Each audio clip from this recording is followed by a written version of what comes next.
A single drop of blood falls into the parched dust of the Negev.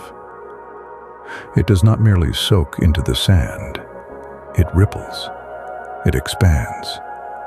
Before your eyes, those ripples shift, hardening into the jagged borders of modern nations, the smoke of burning cities, and the iron wire of checkpoints. We watch the evening news and see a fire that refuses to be extinguished, a conflict that has outlasted empires and outpaced the reach of every peace treaty. We ask why, but we seek the answer in the shallow waters of politics, when it is written in the deep marrow of our cultural history. To understand the headlines of this morning, we must exhume a ghost from 4,000 years ago. This is the mystery of Maaseh Avot, Siman Lebanim, an ancient truth whispered by the sages. The deeds of the fathers are signs for the children. History is not a sequence of random collisions. It is a living blueprint. The triumphs, the betrayals, and the fractures of the patriarchs were not merely personal events. They were tectonic shifts that determined the historical memory of billions. Isaac, the son of the promise. Ishmael, the son of the desert. Two brothers, born of one father, divided by a single tent. They are the twin keys to the vault of history, the archetypal architects of a family feud that never truly ended. But to understand the fire of the present, we must look at the sparks of a barren womb. The promise of God is a weight few can carry, and for Sarai, that weight had become a crushing silence. Decades had bled into the dust of Canaan. The divine oath that Abraham would be the father of nations lay like a cold ember in the hearth of their tent. Divine timing is a sandpaper that wears down the skin of human patience, and Sarai was bleeding. In the quiet hours, when the stars mocked her empty arms, desperation whispered a different path. She turned her gaze toward Hagar, her Egyptian slave.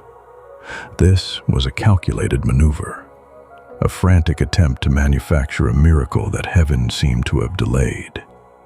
Sarai did not wait for the spirit. She reached for the flesh, offering Hagar to Abraham's bed to force a holy destiny through a human shortcut. In that moment, the shadows of the tent did not merely flicker. They stretched, lengthening into the jagged silhouettes of future towers and fortresses. When the cry of a newborn finally pierced the air, he was named Ishmael. He was the fruit of human effort, a solution born of sweat and logic rather than faith and fire. Abraham looked upon his son with a father's love, but Sarai looked upon the boy and saw only the mirror of her own unbelief. This union of flesh birthed a spirit that would never be tamed, and the house of Abraham was no longer a sanctuary, but a battlefield. The union of flesh had created a historical friction that would resonate in the cultural code of every generation to follow. The promise of a son had become a ghost, haunting the halls of Abraham's tent. In the wake of human desperation, Hagar found herself carrying the weight of a miracle she never asked for, alongside the sting of Sarah's bitter envy. Driven by mistreatment and a shattering sense of isolation, Hagar fled.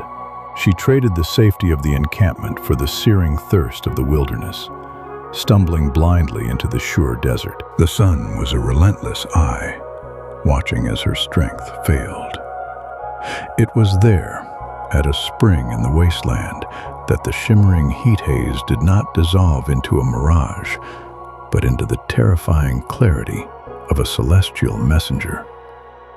The angel of the Lord stood in the silence, the first being in Scripture to speak directly to a woman in distress. He did not come with gentle platitudes, but with a decree that would vibrate through the next 4 millennia. He told her to return, promising a lineage so vast it would defy counting. He named the child before he ever drew breath. Ishmael, Yishmael. God hears. For even in the exile of the desert, the cries of the rejected possess a divine frequency. Then, the oracle spoke a mystery that has fueled empires. Genesis 16:12. He will be a wild donkey of a man. His hand will be against everyone, and everyone's hand against him.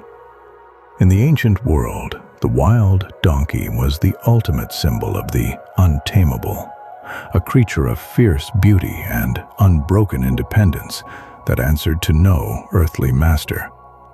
This was a prophecy of a people who would never be conquered, yet who would live in a state of perpetual friction with the world around them. This prophecy of hostility did not merely condemn a lineage to war. It crowned them with a strength that cannot be broken by time, embedding a revolutionary independence into their very historical identity. While the desert claimed the firstborn, a miracle was preparing to laugh in the house of the Father. Time is a relentless predator, especially to a womb long since turned to dust. Sarah was 90, her body a map of disappointment and withered dreams. By all the laws of biology, the story should have ended in silence. But the God of Abraham breathes upon the impossible until it catches fire. Then came the sound. Not the cry of a warrior or the command of a king, but the high, melodic peal of a newborn's breath. Isaac. His very name is a divine irony. He will laugh. If Ishmael was the result of tired hands trying to help a slow God, Isaac was something else entirely. He was a spiritual archetype, a child born not of blood or the will of man, but of a promise. He was the blooming flower bursting through a cracked, dry stone. Suddenly, the tent of Abraham held two worlds. One son represented the pinnacle of human effort, and the other, the weight of a divine miracle. They shared a father's name, but they inhabited different dimensions of reality. The laughter of the mother soon turned into the mockery of the brother. It was a day of celebration, a feast to mark the weaning of Isaac. But in the shadows, eyes were watching. Sarah saw something that chilled her spirit. Ishmael, the teenage son of the slave woman, mocking the toddler heir. In that single, scoffing look, the fragility of the household shattered. Sarah did not see a brother playing. She saw a threat to the inheritance. Her demand was swift, cold, and final. Cast out this bondwoman and her son. The air in Abraham's tent grew heavy with a grief that would span 4 millennia. Abraham stood at the crossroads of divine destiny and human heartbreak. Yet, in the silence of his agony, God spoke, a difficult affirmation that changed the course of history. God told him to listen to Sarah, promising that while the lineage of the Messiah would flow through Isaac, Ishmael too would be forged into a great nation because he was Abraham's seed. At dawn, Abraham did the unthinkable. He took a crust of bread and a skin of water, placed them on Hagar's shoulder, and sent her and the boy into the pitiless heat of the Beersheba wilderness. There was no caravan, no gold, only a footprint in the sand being slowly erased by a rising wind. This moment of expulsion is the ancient prototype of displacement. To understand the modern geopolitical landscape, one must see this first exile. Just as Hagar and Ishmael were cast out from the ancestral home into a desert of uncertainty, the 20th century saw the 1948 Nakba, the catastrophe, where hundreds of thousands of Palestinians were displaced. This isn't just a political parallel, it is a psychological echo. The sense of an original, unjust rejection by a brother nation is woven into the very fabric of the conflict. The bitterness of the Beersheba wasteland is the same bitterness found in the refugee camps of today. It is the trauma of the firstborn who feels his birthright was stolen by the chosen younger brother. God does not abandon what he casts out, but the salt of that original desert still stings the wounds of the present. In the vast, shifting sands of the divine narrative, a line was drawn. We often mistake a blessing for a covenant. See the two rivers as they emerge from the same mountain spring. One carries the weight of earthly dominion, the other the burden of a holy mystery.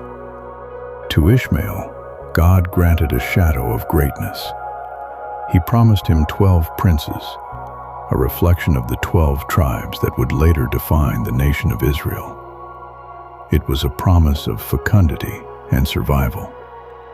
This was the blessing of the flesh, an outpouring of grace to a son who, though sent away, was never forgotten by the one who hears. But the covenant, that singular, unbreakable legal bond, was reserved for Isaac.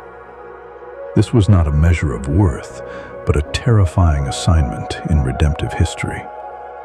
While Ishmael was gifted with the power of the present, Isaac was tethered to the promise of the future. Through Isaac's line, the law would breathe, the prophets would cry, and the Messiah would eventually walk the dust of the earth. One brother inherited the strength of the world. The other inherited the responsibility of the soul. Can a nation be blessed by God and yet excluded from his central promise? This question has haunted the centuries. The struggle for the inheritance moved from the desert tents to the jagged crest of a sacred mountain, the altar of sacrifice. In the Judeo-Christian tradition, the narrative is etched in stone. God calls Abraham to offer up Isaac, the son of the promise, upon the heights of Moriah. We see the trembling hand of a father and the ultimate substitution of the ram in the thicket. For thousands of years, this moment has defined the identity of Israel, the proof that they are the chosen line. But travel into the heart of Islamic tradition, and the silhouette on that altar changes. Here, it is Ishmael who bows his neck. It is the firstborn, the son of the desert, who offers his life in total submission. In this account, Ishmael is not the cast-off. He is the supreme martyr of obedience. This is not a mere difference in storytelling. It is a theological fault line that swallows empires.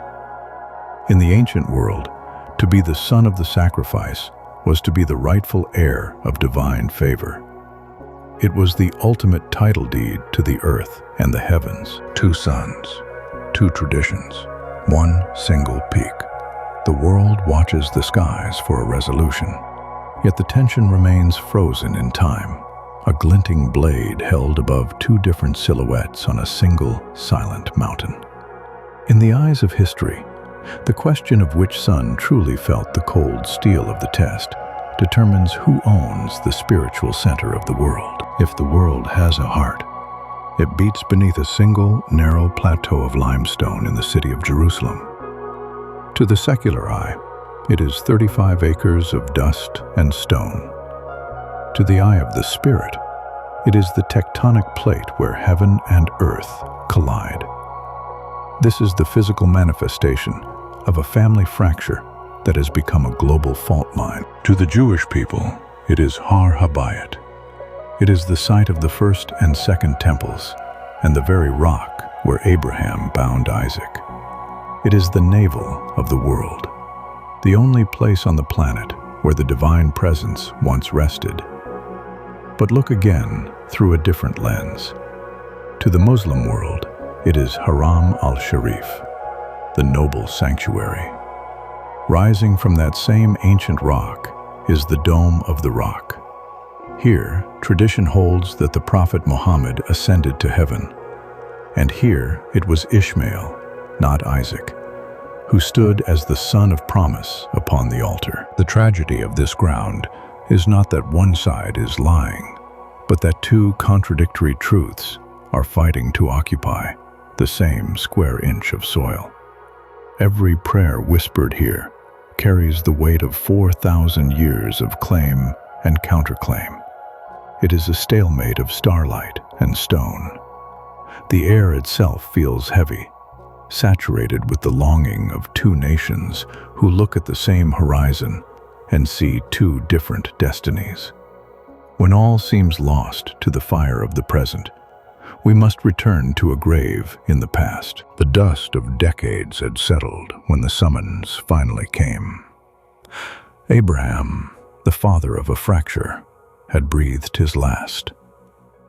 For years, the desert had been a barrier of silence between two lives.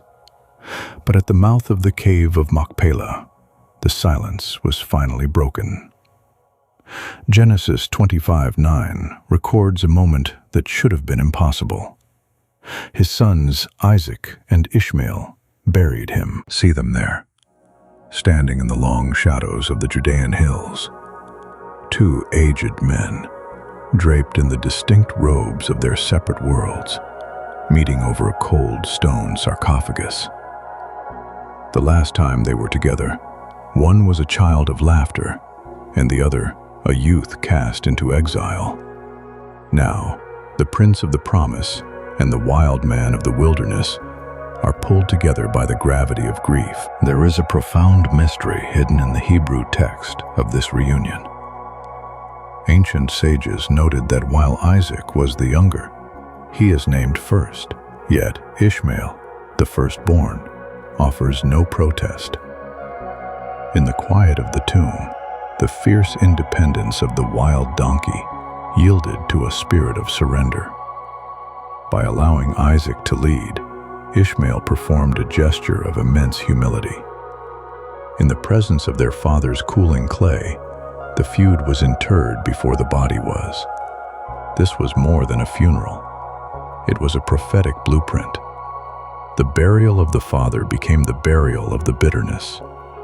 As their hands met on the limestone edge, the fracture of the family began to knit back together in the darkness. The dust of those ancient footprints never truly settled. It merely waited for a wind strong enough to stir the memory of brotherhood. We see it now in the flickering of a new dawn known as the Abrahamic Accords. For the first time in generations, the ink on diplomatic parchments is being treated as a long-delayed return to the tomb of the father. Nations that once spoke only in the language of iron are choosing the quiet vulnerability of the shared table, looking past the scars of recent history to find the features of a common ancestor. Yet this movement is deeper than political maneuvering. Beneath the surface, there is a subterranean current where the souls of Isaac and Ishmael have always whispered to one another. In the hushed chambers of the mystics, the rhythmic chants of the Sufi and the luminous meditations of the Kabbalist begin to beat with the same spiritual pulse. They speak of a light that preceded the division, a sacred longing for the divine that transcends the boundaries of creed. This is the shared language of the heart, a recognition that the blood of the same Father flows through the veins of every prayer. The brothers are standing once again at the entrance of the Machpelah, realizing that the inheritance of peace is far greater than the territory of war. But here, the spirit pauses. Is the logic of men and the pragmatism of diplomacy enough to heal a wound that goes to the very soul of the world? Or does the true resolution require something far more radical than a treaty? Beneath the heavy canopy of history, we have been told that we must choose. We are told the world is a binary. You are either of the desert or the promise, of Ishmael or Isaac, of the mosque or the temple. We have spent 4 millennia building monuments to this separation, etching our identities into the stones that the brothers once used to bury their father. But the blueprint of the past was never meant to be a prison. It was a preparation. The shift begins when we realize that the conflict between the two brothers cannot be solved by a treaty of men, but by a transformation of the heart. Is it possible to step outside the cycle of revenge? The question is not merely religious, but intellectual. Can we break the archetypal cycle of the rejected son and the chosen heir? There is a third path, a shadow that falls across the desert, suggesting that the middle wall of separation is not an eternal necessity, but a historical construction. Imagine a massive stone wall, built of centuries of mockery and displacement, suddenly crumbling. Beyond the debris, there is no longer a battleground, but a shared survival.